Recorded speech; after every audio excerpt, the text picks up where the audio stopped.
This is a poem by T.S. Eliot. The Love Song of J. Alfred, Prufrock. S'io credese che mia risposta fosse a persona che mai tornasse al mondo, questa fiamma staria senza più scose. Ma perciò che giammai di questo fondo non torno vivo alcun, se odo il vero, senza tema di infamia ti rispondo. Let us go then, you and I, when the evening is spread out against the sky, like a patient etherized upon a table. Let us go through certain half-deserted streets, the muttering retreats of restless nights in one-night cheap hotels, and sawdust restaurants with oyster shells. Streets that follow like a tedious argument of insidious intent, to lead you to an overwhelming question. Oh, do not ask, what is it? Let us go and make our visit. In the room, the women come and go, talking of Michelangelo. The yellow fog that rubs its back upon the window panes, the yellow smoke that rubs its muzzle on the window panes, licked its tongue into the corners of the evening, lingered upon the pools that stand in drains, let fall upon its back the soot that falls from chimneys, slipped by the terrace, made a sudden leap, and seeing that it was a soft October night, curled once about the house and fell asleep. And indeed there will be time for the yellow smoke that slides along the street, rubbing its back upon the window panes. There will be time to prepare a face to meet the faces that you meet. There will be time to murder and create, and time for all the works and days of hands that lift and drop a question on your plate. Time for you and time for me, and time yet for 100 indecisions, and for 100 visions and revisions before the taking of a toast and tea. In the room, the women come and go, talking of Michelangelo. And indeed, there will be time to wonder, do I dare, and do I dare? Time to turn back and descend the stair, with a bald spot in the middle of my hair. They will say, how his hair is growing thin. My morning coat, my collar mounting firmly to the chin, my necktie rich and modest, but asserted by a simple pin. They will say, but how his arms and legs are thin. Do I dare disturb the universe? In a minute there is time for decisions and revisions, which a minute will reverse. For I have known them all already, known them all, have known the evenings, mornings, afternoons. I have measured out my life with coffee spoons.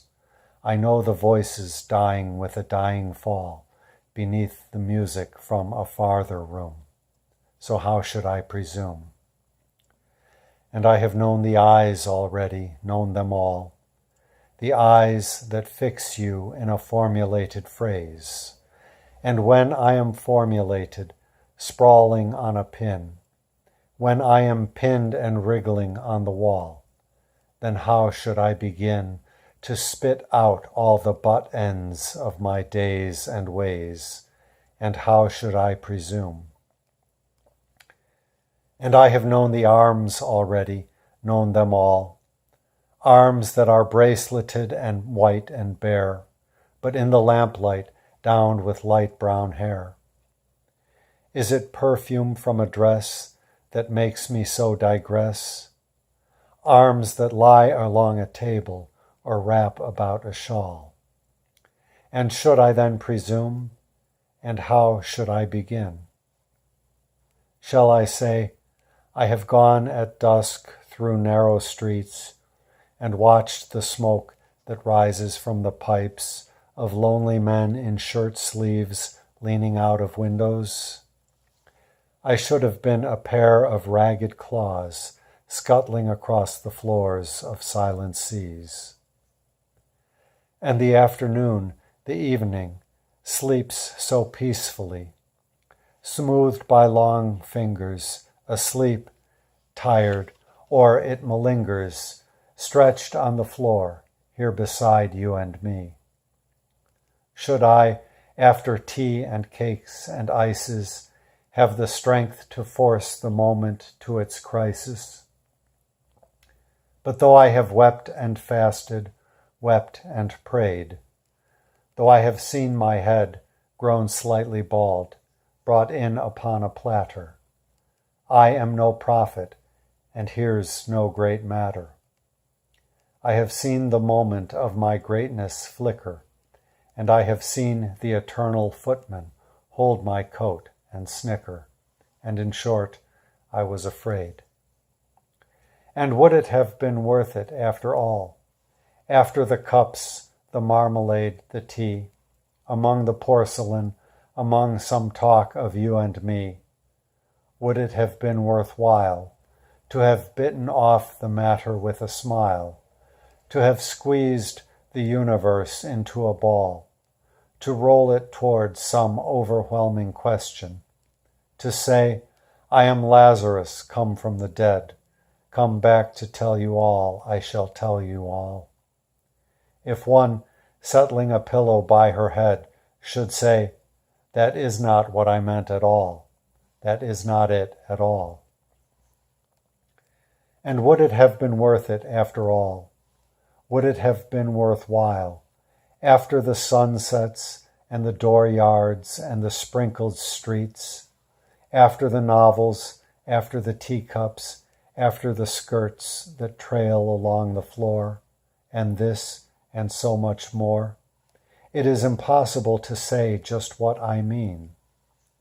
But as if a magic lantern threw the nerves in a pattern on a screen, would it have been worthwhile if one, settling a pillow or throwing off a shawl, and turning toward the window, should say, that is not it at all, that is not what I meant at all? No, I am not Prince Hamlet, nor was meant to be.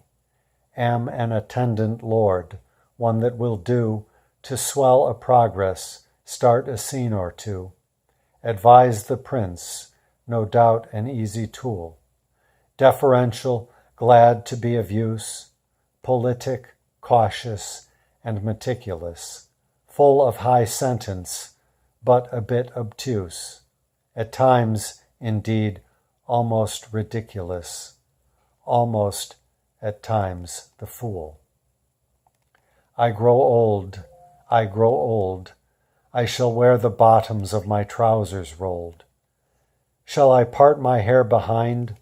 Do I dare to eat a peach? I shall wear white flannel trousers and walk upon the beach. I have heard the mermaids singing, each to each. I do not think that they will sing to me. I have seen them riding seaward on the waves, combing the white hair of the waves blown back when the wind blows the water white and black. We have lingered in the chambers of the sea, by sea girls wreathed with seaweed red and brown, till human voices wake us and we drown.